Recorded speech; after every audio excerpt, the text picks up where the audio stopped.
Ma'am जैसा आपने देखा मेरे सारे प्लांट जो है टेरेस पे हैं, तो मैंने लेस सॉइल मीडिया इनके लिए बनाया हुआ है। इसमें जो है परलाइट है, राइस हस्क है, प्लस कोकोपीट है, और इसमें सिर्फ 20% मैंने सॉइल यूज़ करी है ताकि टेरेस पे जो है लोड ना पड़े।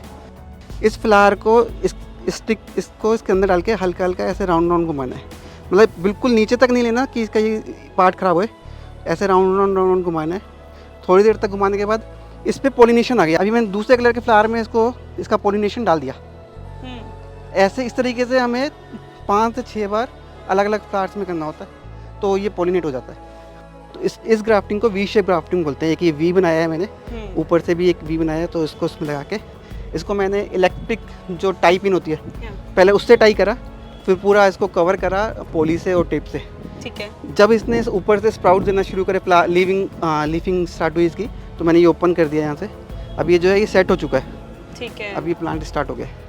इसकी लीव्स पे देखो ये, हाँ जी, हाँ ब्लैकिश होता जा रहा हाँ, है। ये इस पे फिर सांप का फंगीसाइड आता है, उससे फिर इसको स्प्रे करा जाता है। इसकी रूट्स में भी दिया जाता है, प्लस इसकी लीव्स पे भी स्प्रे किया जाता है। तो अच्छा, इसकी लीव्स पे आपका कहना है कि कोई रोग लगा है? हाँ, हर कोई अपने गार्डन में चंपा का प्लांट जरूर लगाना चाहता है, लेकिन बहुत बार ऐसी गलतियां हो जाती हैं जिसकी वजह से वो इसमें फेल हो जाते हैं। लेकिन आप इस छत को यहाँ पर देखिए, यहाँ पर 700 से ज्यादा चंपा प्लांट लगे हुए हैं। 250 के तकरीबन यहाँ पर अलग अलग कलर्स की वेराइटीज है, और इन सभी को तैयार किया है गार्डनिंग एक्सपर्ट सचिन तनेजा जी ने।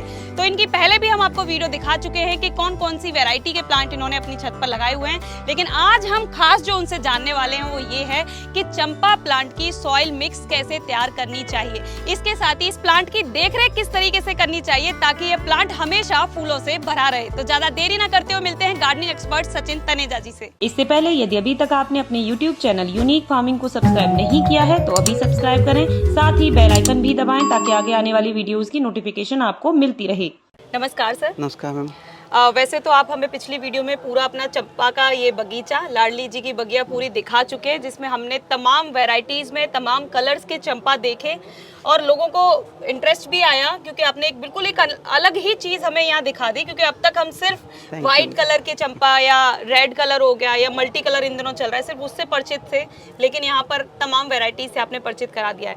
लेकिन क्योंकि जैसा आपका अनुभव है, क्योंकि सिर्फ आप चंपा पर ज़्यादा फोकस करते हैं, तो अब हम आपसे इसकी देखरेख के बारे में सर जानना चाहते हैं। आपने पिछली वीडियो में हमें बताया था बहुत हार्डी प्लांट है, अगर थोड़ी सी देखरेख इसकी रखें, और इसके साथ ही हम जानेंगे कि इसका जो सॉइल मिक्स है वो हमें किस तरीके से तैयार करना चाहिए। तो सर सबसे पहले तो हम सॉइल मिक्स से शुरू करना चाहते हैं कि जब भी हम कोई कटिंग लगाएं या कोई भी सीडलिंग अपना लेके आए नर्सरी से, तो किस तरीके की मिट्टी इसके लिए तैयार करें? मैम जैसा आपने देखा मेरे सारे प्लांट जो है टेरेस पे हैं, तो मैंने लेस सॉइल मीडिया इनके लिए बनाया हुआ है। आइए मैं दिखाता हूँ। ये जो है लेस सॉइल मीडिया है, इसमें जो है परलाइट है, राइस हस्क है, प्लस कोकोपीट है, और इसमें सिर्फ 20% मैंने सॉइल यूज़ करी है ताकि टेरेस पे जो है लोड ना पड़े। ये मैंने इसका मीडिया बनाया हुआ है, पर इसके साथ साथ मुझे इन्हें रेगुलर फर्टिलाइज करना होता है, क्योंकि ये जो मीडिया है ये वाटर होल्डिंग नहीं है, ये मॉइस्चर क्रिएट करता है ट्रीज़ के लिए। पर फूड लेने के लिए ट्रीज़ को जो है मैं ऊपर से इनका फर्टिलाइज़र देता हूँ, जो कि स्टार्ट होता है Epsom salt plus NPK plus जो गार्डन जो हमारा किचन वेस्ट होता है उसका सारा कुछ, जैसे बनाना पील फर्टिलाइज़र भी देते हैं, एग शेल्स जो होते हैं वो भी देते हैं। तो ये सारे फर्टिलाइजर्स इनके रेगुलर चलते रहते हैं। ठीक है। अच्छा, फर्टिलाइजर जैसे आपने सॉइल का बता दिया कि बहुत कम मिट्टी आपने इसके अंदर रखी है 20%, बाकी चीज़ें राइस हस्क पर लाइट और ये सब चीज़ें रखी, और साथ में अब आप कह रहे हैं कि मैं इसको समय समय पर फर्टिलाइजर देता रहता हूँ। फर्टिलाइजर्स के नाम आपने बताए, लेकिन मैं आपसे ये ज़रूर जानना चाहूँगी कितने दिनों में आप ये रिपीट करते हैं पौधों में? एक्चुअली एवरी मंथ मैं जो है न्यू फर्टिलाइजर इनको देता हूँ। अच्छा। स्टार्ट करता हूँ मैं एप्सम साल्ट से, फेब मार्च में मैं इनको एप्सम साल्ट का लिक्विड देता हूँ। उसके बाद फिर मैं तो एक गमले के अंदाजे से आप हमें बताते चाहिए कि कितना देते हो? 4 टीस्पून 1 बकेट में उनको मैं यूज़ करता हूँ, और फिर पर एक मग पर पोट के अकॉर्डिंग मैं इनको यहाँ पे देता हूँ। ठीक है। उसके बाद इनका वर्मिंग कंपोस्ट मैन्योर इनको देता हूँ मैं। फिर उसके बाद बनाना पील फर्टिलाइजर देते हैं, क्योंकि वो नाइट्रोजन फॉस्फोरस का रिच होता है, फॉस्फोरस से वो प्लांट्स के लिए बहुत जरूरत है। एग शेल्स जो होते हैं, एग वाइट, वो मैं इनको देता हूँ। एग शेल्स जो है एक महीने बाद फिर आप एवरी मंथ कुछ ना कुछ न्यू इनका फर्टिलाइजर देता हूँ। फिर एंड में जैसे कि अब आपने देखा कि अब डोरमेंसी टाइम इनका आने वाला है विंटर्स में, तो अब जो है जैसे ही रेन ख़त्म होती है तो विंटर स्टार्ट होती है, उस सीज़न पे मैं इनको फिर एक वर्मी कंपोस्ट मैन्योर जो है सारे पॉट्स में रख के छोड़ देते हैं। फिर उसके बाद जब ये डोरमेंसी टाइम में आते हैं तो अपनी सारी लीव शेड कर देते हैं, सारी लीव डाउन कर देते हैं। तो इनका जो है ये एवरी मंथ का फर्टिलाइज़र चलता रहता है। कुछ किचन वेस्ट का बनता है, कुछ मार्केट से जो हो गया NPK और वो यूज़ होता है। चलिए, ये तो बहुत अच्छी आपने जानकारी बताई है हमें। इनका पोषण पूरा आप दे देते हैं और एक जो हर महीने के हिसाब से सर ने बदलते हुए बताइए, ताकि हर एक जो पौष्टिक तत्व है वो इनको मिल जाए। मल्टीविटामिन्स, माइक्रो न्यूट्रिएंट्स इनको मिलते रहे, इस वजह से मैं हर मंथ जो है चेंज करता रहता हूँ इनके। चलिए ठीक है, एक चीज़ और है, क्या कभी ऐसा होता है कि इस पर कोई पेस्ट अटैक होता है? बिल्कुल पेस्ट अटैक होता है। आइए मैं आपको वो भी दिखाता हूँ, आपने पूछा है क्वेश्चन तो अच्छा है। एक ये हाँ है, ये देखिए इसकी लीव्स पे देखो, ये हाँ जी, हाँ ब्लैकिश होता जा रहा हाँ, है। ये इस पे फिर वो आता है आपका एक सांप का फंगीसाइड आता है, उससे फिर इसको स्प्रे करा जाता है। इसकी रूट्स में भी दिया जाता है, प्लस इसकी लीव्स पे भी स्प्रे किया जाता है। तो अच्छा, इसकी लीव्स पे आपका कहना है कि कोई रोग लगा है? हाँ, इसके लीव्स पे कुछ प्रॉब्लम आई है। बाकी इसकी लीव्स जो है अभी मैं सारी हटा दूंगा, फिर इस पे फंगीसाइड स्प्रे करके उसके रूट्स में भी और इसके ऊपर भी पूरा स्प्रे करके इसको ट्रीट करा जाएगा। इसको अब मैं बिल्कुल सेपरेट कर दूंगा, ये मैंने आज ही रेन के बाद देखा है। ठीक है। एक चीज़ और मैं देख रही हूँ कि आपके सभी पौधों में इसी के पत्ते प्लांट्स में आप ये रखते एक्चुअली ये भी एक तरीके का fertiliser, as a fertiliser use होता है। आप देखा जाए तो मार्केट में भी मिलता है लीफ मोल्ड कंपोस्ट। हाँ, लीफ मोल्ड कंपोस्ट तो मेरे जितने भी फ्लावर्स गिरते हैं, लीव्स गिरती हैं, वो मैं सारे पॉट्स में ही डाल देता हूँ। धीरे धीरे वो डिकम्पोज होते रहते हैं और इसी में फर्टिलाइजर्स वो बनते रहते हैं। ठीक है, ठीक है। ये बहुत अच्छी चीज़ हो गई। ये पूरी चीज़ें हमने सर ने हमें समझा दी हैं कि कैसे हमें इसकी मिट्टी तैयार करनी है और किस तरीके से हमें जो पेस्ट अटैक है उससे इन्हें बचाना है। पॉलिनेशन पर आप क्या काम कर रहे हैं, क्योंकि हमने चंपा पर अमूमन पॉलिनेशन के बारे में कभी नहीं सुना। मैम आपको मैं एक पोलिनेट करके दिखाता हूँ कि किस तरीके से ये पोलिनेट किया जाता है। बाकी मैं अभी इसमें मास्टर नहीं हूँ, थोड़ा थोड़ा मैं जैसे सीख रहा हूँ, मैं आपको एक बार दिखाता हूँ किस तरीके से पोलिनेट किया जाता है। ये मैंने एक फिशिंग लाइन एक होती है जिससे फिशिंग करी जाती है, वो लिया है। इसको एक स्टिक पे टाई किया जाता है। ठीक है। इसको टाई करने के बाद फिर इस तरीके से पोलिनेट करता हुआ दिखाता हूँ। जैसे ये फ्लावर है, इस फ्लावर को इस स्टिक इसको इसके अंदर डाल के हल्का हल्का ऐसे राउंड राउंड घुमाना है। मतलब बिल्कुल नीचे तक नहीं लेना कि इसका ये पार्ट खराब होए, ऐसे राउंड राउंड राउंड घुमाना है। थोड़ी देर तक घुमाने के बाद इस पर पॉलिनेशन आ गई। अगर आप डीप में देखो तो इसमें देखो पॉलिनेशन दिखेगी। अब इसको जो है दूसरे प्लांट दूसरे कलर के उसमें पोलिनेट करता हूँ। मैंने एक बार सक्सेस ली है इसमें, पर वो अभी मेरे से रेगुलर नहीं हो रही। अभी मैंने दूसरे कलर के फ्लावर में इसका पॉलिनेशन डाल दिया।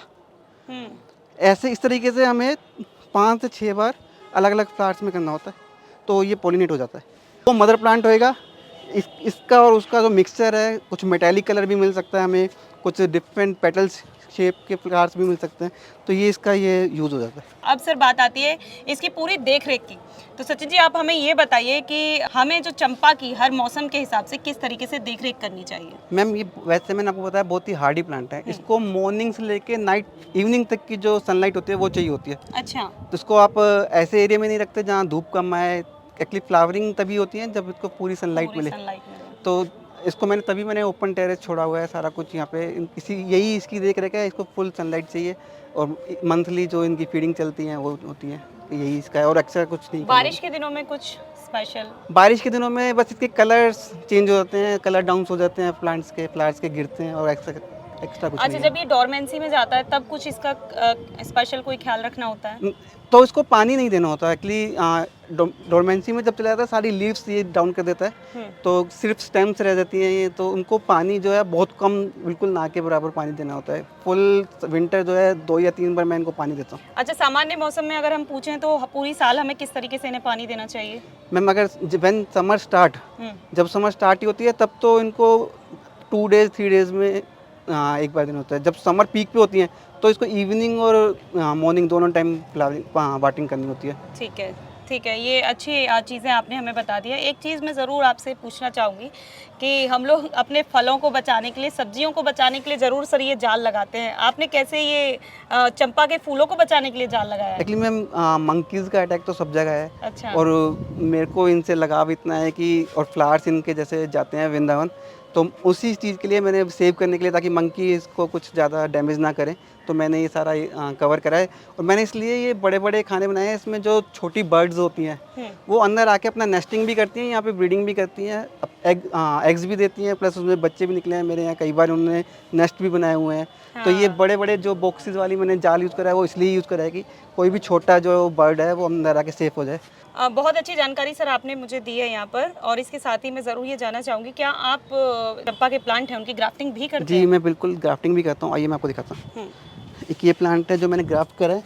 एक्चुअली ये थाईलैंड से आते हुए इसकी एक स्टेम ब्रेक हो गई थी, तो मैंने अपने यहीं पे ग्राफ्ट करा। ये वी शेप ग्राफ्टिंग इसको बोलते हैं। ग्राफ्टिंग के भी काफ़ी सारे तरीके होते हैं, हम्म, तो इस ग्राफ्टिंग को वी शेप ग्राफ्टिंग बोलते हैं। एक ये वी बनाया है मैंने, हम्म, ऊपर से भी एक वी बनाया है, तो इसको उसमें लगा के इसको मैंने इलेक्ट्रिक जो टाई पिन होती है हाँ, पहले उससे टाई करा, फिर पूरा इसको कवर करा पॉली से और टेप से। ठीक है। जब इसने ऊपर से स्प्राउट देना शुरू करे, लीविंग स्टार्ट हुई इसकी, तो मैंने ये ओपन कर दिया यहाँ से। अब ये जो है ये सेट हो चुका है, ठीक है। अब ये प्लांट स्टार्ट हो गया। तो ऐसा कुछ है सचिन जी कि आपने कुछ कोई गार्डनिंग फार्मिंग से रिलेटेड कोई स्टडी की हो? नहीं नहीं, मैंने सिर्फ इंस्टाग्राम यूट्यूब आपके जैसे चैनल्स देख के ही मैंने सारा कुछ अरे सीखा वाह, है। बहुत बढ़िया। ये एक कह सकते हैं कि हम रियल नेचर लवर से मिल रहे हैं। सर का प्रॉपर यही काम नहीं है, लेकिन उसके बावजूद ये सब पता नहीं कैसे आप मैनेज कर रहे हैं, मुझे खुद नहीं समझ में आ रहा है। ग्राफ्टिंग आप कर रहे हैं, पॉलिनेशन आप कर रहे हैं, नए सीड्स आप, नई नई वैरायटीज़ आप जनरेट कर रहे हैं। चंपा की तमाम वैरायटीज़ मुझे लग रहा है कि यहीं से आपने बनाई है। एक्चुअली पैशन है मेरा प्लूमेरिया का कुछ नया लाने का, इंडिया में कुछ नया दिखाया जाए, क्योंकि सभी ने जो है 3 कलर दिखे होते हैं mostly, yellow red and white. जो मैं दिखाऊंगा आपको बिल्कुल डिफरेंट कलर्स जो हैं मेरे यहाँ ब्लूम होने वाले हैं जल्दी। तो धीरे धीरे मैं आपके चैनल के उस मात्रा से मैं ये दिखाऊंगा कि किस किस कलर्स के जो प्लूमेरियाज होते हैं। प्लूमेरिया में बेसिकली एक्चुअली सारे कलर्स हैं जो आपके माइंड में कलर्स होते हैं, ब्लैक पर्पल, जो आप सोचते हो सारे कलर्स हैं उसमें। तो धीरे धीरे जो है वो ये ब्लूम्स होंगे, फिर मैं आपको दिखाता रहूँगा।